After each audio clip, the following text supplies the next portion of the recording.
Alba dhe Limi ndodhen në një moment më të qetë të ditës, larg debateve dhe zhurmës që zakonisht mbush shtëpinë. Ata janë afër njëri tjetrit, ndërsa tensioni i ditëve të fundit ende ndihet në ajër. Alba afrohet pranë Limit dhe fillon t'i bëjë masazh me lëvizje të ngadalta dhe të kujdesshme, sikur po përpiqet të ulë jo vetëm lodhjen fizike, por edhe peshën emocionale që ka rënë mbi ta. Ndërsa i bën masazh, Alba merr frym thellë dhe i drejtohet Limit me një ton të përzier mes lodhjes dhe ironisë. Ajo i thot se e ka lodhur mbrëmjen e kaluar, duke e hedhur herë poshtë dhe herë lart emocionalisht, duke i dhënë shpresë dhe më pas duke e shgënjur. Fjalët e saj dalin ngadalë, si të mbajtura për një kohë të gjatë brenda vetes. Limi e dëgjon pa folur shumë, duke qëndruar i qetë, ndërsa masazhi vazhdon. Në fytyrën e tij dallohet një përzierje mendimesh, sikur po rikujton gjithçka që ka ndodhur mes tyre.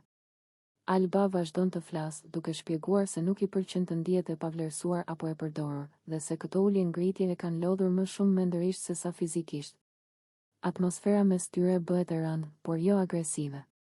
Është një moment sinqeriteti, ku Alba shfrytëzon afërsinë për të nxjerrë atë që e ka munduar.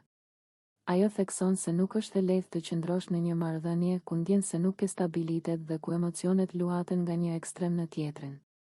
Limi më në fund reagon me pak fjalë, duke u përpjekur të justifikojë sjelljen e tij, por pa hyrë shumë në detaje. Heshtjet mes fjalëve të tyre flasin po aq sa vetë fjalët. Masazhi vazhdon, por tani ka një tjetër kuptim, nuk është vetëm për relaks, por edhe për të mbajtur lidhjen mes tyre gjallë, pavarësisht gjithë konfuzionit.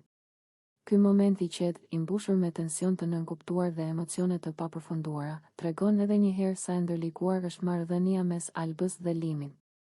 Ata janë afër fizikisht, por emocionalisht duken ende të paqartë, të pavendosur dhe të luhatshëm.